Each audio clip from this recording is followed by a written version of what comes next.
No vídeo de hoje, Jerônimo Savonarola, o precursor da Grande Reforma, um dos 20 homens extraordinários que incendiaram o mundo.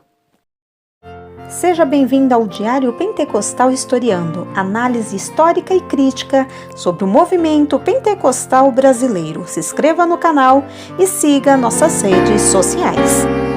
O povo que não conhece a sua história está condenado a repeti-la.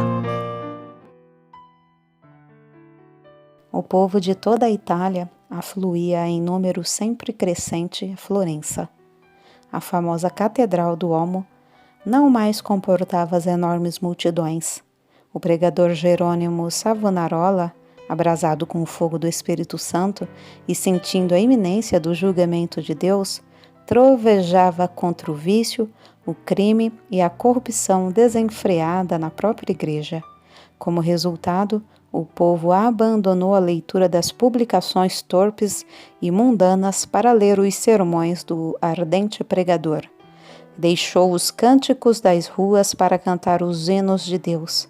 Em Florença, as crianças fizeram procissões, coletando as máscaras carnavalescas, os livros obscenos e todos os objetos supérfluos que serviam à vaidade. Com isso, formaram em praça pública uma pirâmide de 20 metros de altura e atearam-lhe fogo. Enquanto o monte ardia, o povo cantava hinos e os sinos da cidade dobravam em sinal de vitória. Se o ambiente político fosse o mesmo que depois veio a ser na Alemanha, o intrépido e devoto Jerônimo Savonarola teria sido um instrumento usado para iniciar a Grande Reforma em vez de Martinho Lutero. Apesar de tudo, Savonarola tornou-se um dos ousados e fiéis arautos que conduziram o povo à fonte pura e às verdades apostólicas registradas nas Sagradas Escrituras. Jerônimo era o terceiro dos 7 filhos da família. Nasceu de pais cultos e mundanos, mas de grande influência. Seu avô paterno era um famoso médico na corte do Duque de Ferrara, e os pais de Jerônimo planejavam que o filho ocupasse o lugar do avô. No colégio, era aluno esmerado, mas os estudos da filosofia de Platão e de Aristóteles deixaram-lhe a alma sequiosa. Foram, sem dúvida, os escritos de Tomás de Aquino que mais o influenciaram, a não ser as próprias escrituras, a entregar inteiramente o coração e a vida a Deus. Quando ainda menino, tinha o costume de orar e, ao crescer, o seu ardor em orar e jejuar aumentou. Passava horas seguidas em oração. A decadência da igreja, cheia de toda a qualidade de vícios e pecado, e ainda o luxo e a ostentação dos ricos, em contraste com a profunda pobreza dos pobres, magoavam-lhe o coração. Passava muito tempo sozinho, nos campos e à beira do rio Pó, em contemplação perante Deus, ora cantando, ora chorando, conforme os sentimentos que lhe ardiam no peito. Quando ainda jovem, Deus começou a falar-lhe em visões. A oração era a sua grande consolação. Os degraus do altar onde se prostrava horas a fio ficavam repetidamente molhados de suas lágrimas. Houve um tempo em que Jerônimo começou a namorar certa moça florentina, mas quando ela mostrou o quanto era desprezível que um membro de sua orgulhosa família Strozzi pudesse se unir a um Savonarola, Jerônimo abandonou para sempre a ideia de casar-se. Voltou a orar com crescente ardor.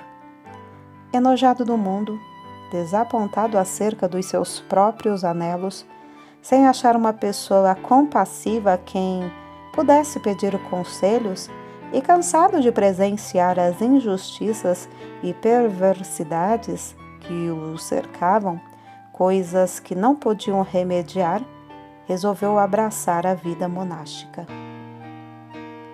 Ao apresentar-se no convento, não pediu o privilégio de se tornar monge, mas rogou que o aceitassem para fazer os serviços mais vis da cozinha, da horta e do mosteiro.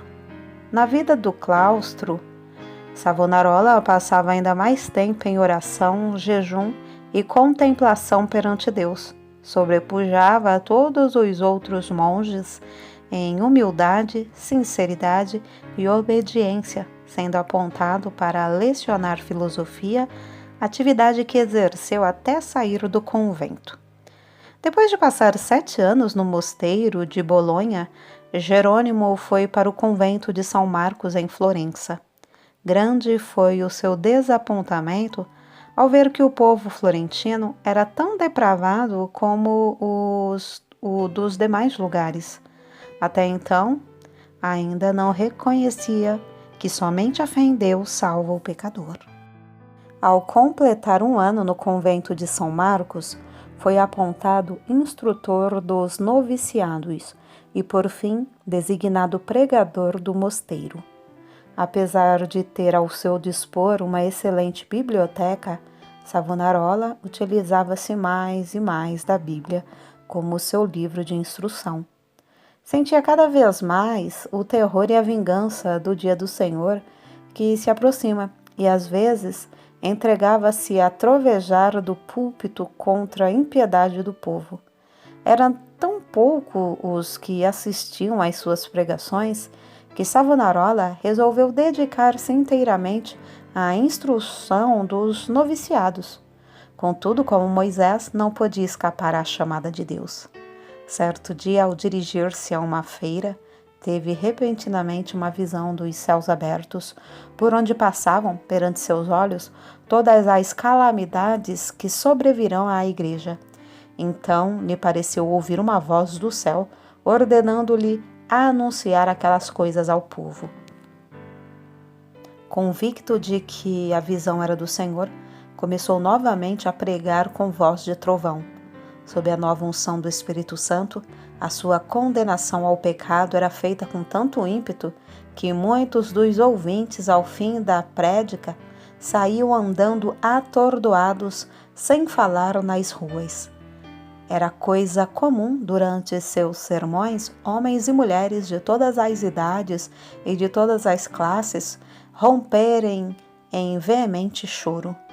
O ardor de Savonarola na oração aumentava dia após dia e sua fé crescia na mesma proporção.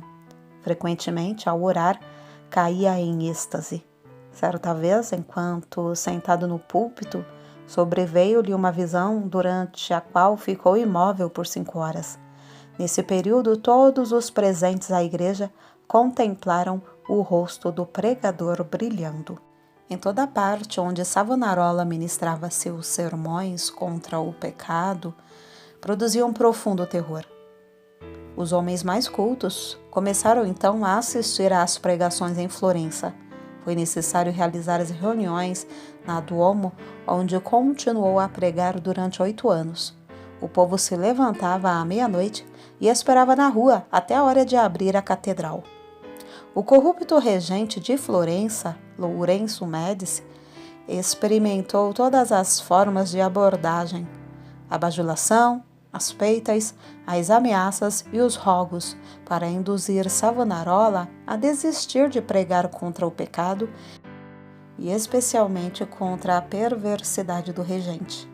Por fim, vendo que tudo era debalde, contratou o famoso pregador Frei Mariano para falar contra Savonarola. Frei Mariano pregou um sermão, mas pelo fato de o povo não ter prestado atenção à sua eloquência e astúcia, ele não ousou continuar. A essa altura, Savonarola profetizou que Lorenzo, o Papa e o rei de Nápoles morreriam dentro de 1 ano, e assim sucedeu. Depois da morte de Lorenzo, Carlos VIII da França invadiu a Itália e a influência de Savonarola aumentou ainda mais.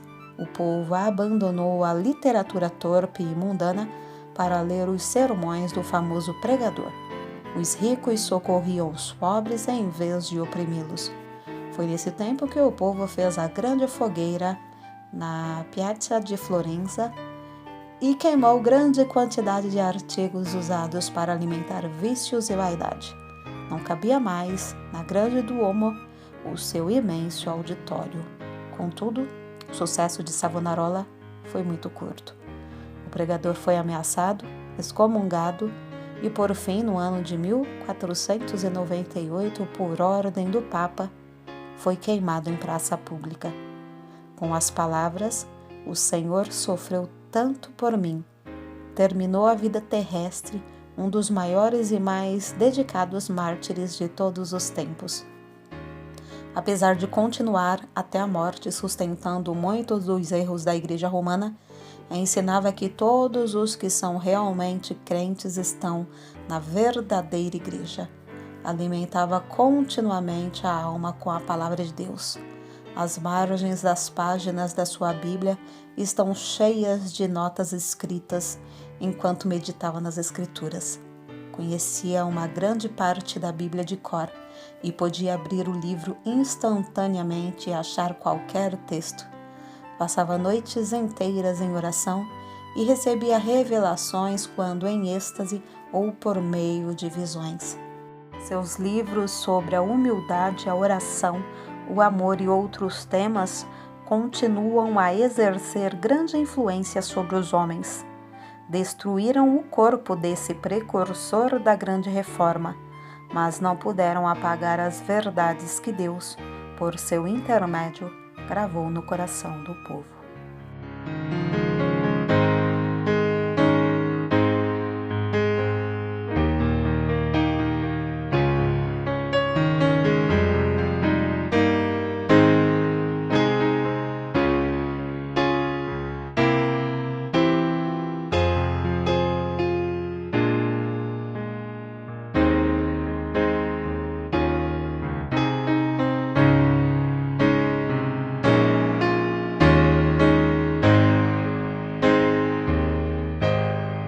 Porque nada podemos contra a verdade, senão pela verdade. Segunda carta aos Coríntios 13:8. Se você gostou do conteúdo deste vídeo, se inscreva no canal, deixe o seu joinha, compartilhe e ative o sininho para receber do YouTube as notificações dos novos vídeos.